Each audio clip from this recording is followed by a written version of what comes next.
नमस्कार दोस्तों, आइए आप लोगों का बहुत बहुत स्वागत करता हूं मैं रविरंजन कुमार अपने YouTube चैनल लर्नपुर में।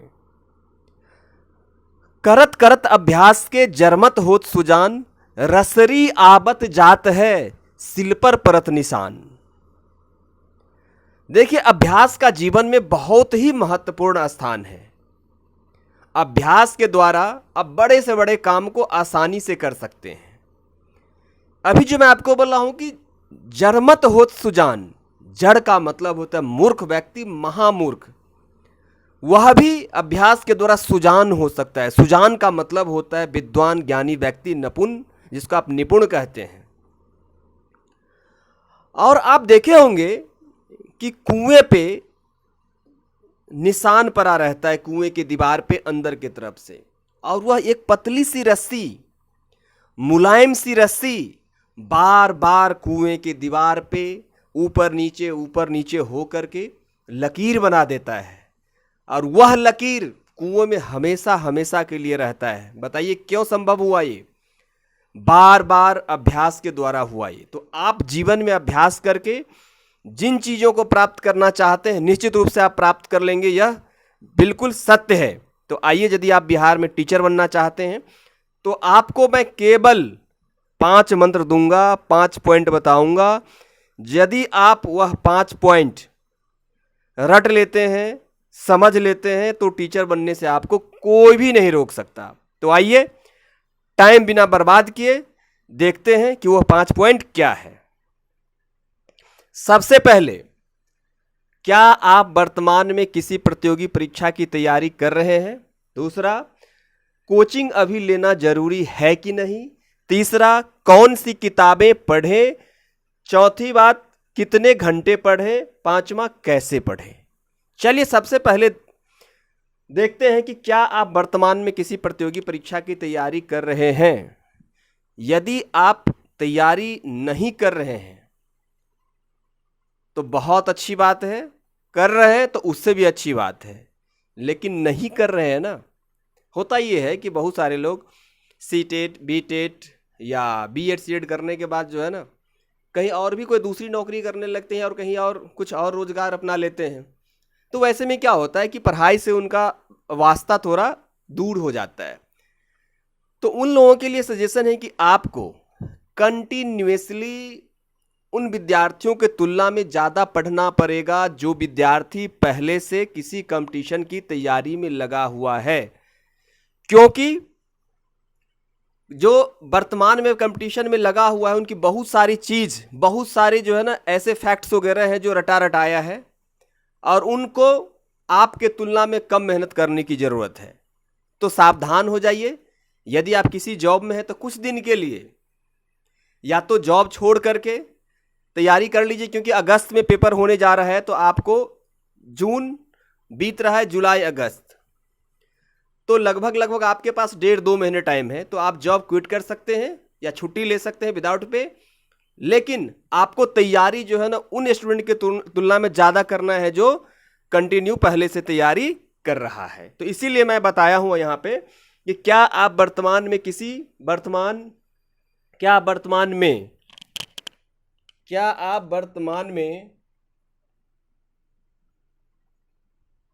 किसी प्रतियोगी परीक्षा की तैयारी कर रहे हैं कि नहीं।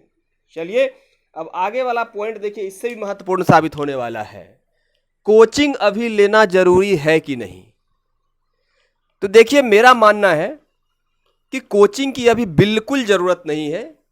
क्योंकि कोचिंग वाला क्या करता है ना कि आपको वह अपने तरीके से बहुत सारे मटेरियल प्रोवाइड करेंगे, उनके हिसाब से आप पढ़ेंगे।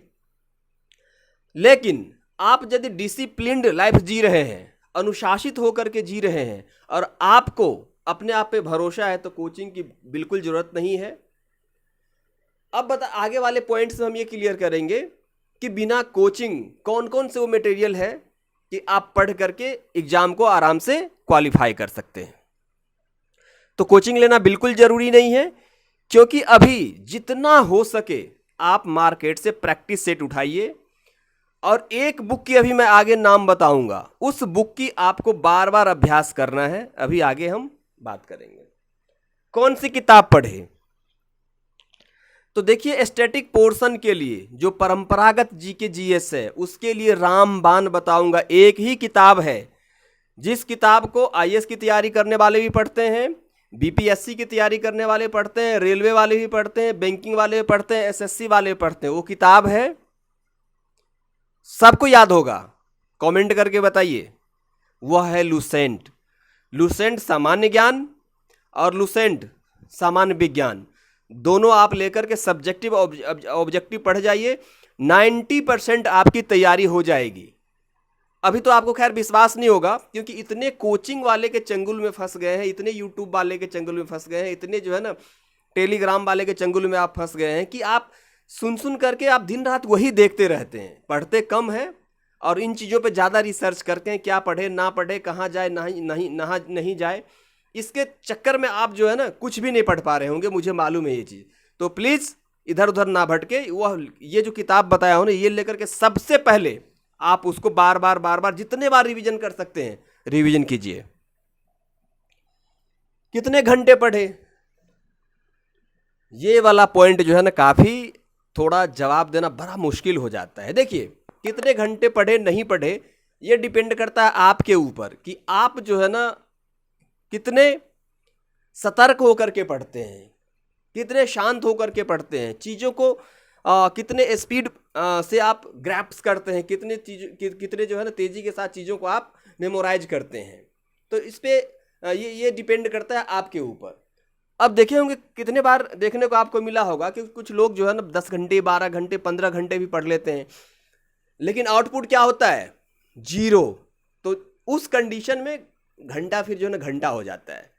तो शांत होकर के पढ़िए, थोड़ा मोबाइल वगैरह से दूर होकर के पढ़िए, जो आपके प्रिय मित्र या जो जीएफ बीएफ कुछ भी हो उनसे थोड़ा दूरी बना करके पढ़िए, तो फिर आपका जो पढ़ाई ज़्यादा फ्रूटफुल होगा।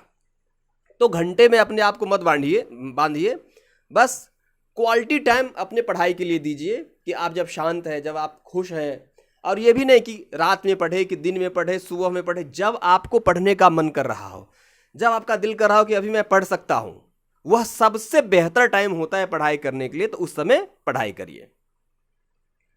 उसके बाद कैसे पढ़ें, यह जो है ना बहुत ही टेढ़ा मेढ़ा क्वेश्चन है और इस क्वेश्चन का जवाब आपको मैं बहुत आसानी से समझा रहा हूं। कैसे पढ़ें, एक टाइम फ्रेम निश्चित कर लीजिए अपने आप को कि हमें रोज जो है ना कितने चीज़ों को पढ़ना है। जैसे एक सप्ताह का टारगेट कर लीजिए या पर डे टारगेट कर लीजिए या 15 दिन का टारगेट बना करके कि हमें जो है ना आज पॉलिटी या ज्योग्राफी का जो है ना 4 चैप्टर पढ़ना है, हमें कल जो है ना करंट का 4 जो है ना सेक्शन कंप्लीट कर लेना है, या हमें जो है ना आगे वीक में जो है ना इन चीज़ों को फिनिश कर लेना है। तो क्या होगा ना कि आपको और आप जो है ना जब पढ़ते हैं ना तो उसको मार्क कर लीजिए कि मैं आज ये चीज़ें ख़त्म कर लिया। तो इससे होगा क्या कि आपके अंदर एक जो है ना इफिशियंसी बढ़ती जाएगी, काम करने की क्षमता। क्योंकि जब आपको लगता है ना कि मेरा काम इतना कंप्लीट हो गया, इतना कंप्लीट हो गया है, तो आपको अंदर से प्रेरणा मिलती है। तो इससे क्या होगा कि अब आपका जो आगे जो काम करेंगे वो और स्पीड से होगा। तो इस तरह से यदि आप तैयारी करते हैं टीचर की, तो आपको बिहार में टीचर बनने से कोई नहीं रोक सकता। और ये जो 5 पॉइंट्स है, इस 5 पॉइंट्स को गांठ बांध लीजिए और तैयारी में जुट जाइए, क्योंकि टाइम बहुत कम है। और कितने लोगों को लग रहा होगा ना कि टाइम बहुत ज़्यादा है, 2 महीना 2.5 महीना, तो मैं बता दूं आपको कि ये टाइम जो है ना चुटकी में निकलने वाला है। और आप जब एग्जाम में बैठेंगे ना तो आपको लगेगा ओह काश पढ़ लिया रहता उस समय। और उस समय आप सोचेंगे कि चलो अगले बार टीचर की जब वैकेंसी आएगी ना तो उस समय बेहतर करेंगे। लेकिन बताऊं आपको, बिहार या किसी भी स्टेट में कौन सी वैकेंसी कब आएगी कुछ नहीं कहा जा सकता। इसीलिए जो मौका मिलता है ना एक बार, उसी मौका को अंतिम समझ करके तैयारी करिए। तो मेरी शुभकामनाएं आपके साथ है। और टीचर की जो वैकेंसी आई है वो बहुत ज़्यादा है और आपके लिए मुझे लग रहा है कि ये सुनहरा अवसर है। इसी में टीचर बन जाइए। मिलते हैं नेक्स्ट वीडियो में। प्लीज़ हमारे चैनल को लाइक सब्सक्राइब और शेयर करना नहीं भूलेंगे, क्योंकि एक वीडियो बनाने में बहुत मेहनत होता है। तो प्लीज़ सब्सक्राइब लाइक और शेयर करिए। धन्यवाद।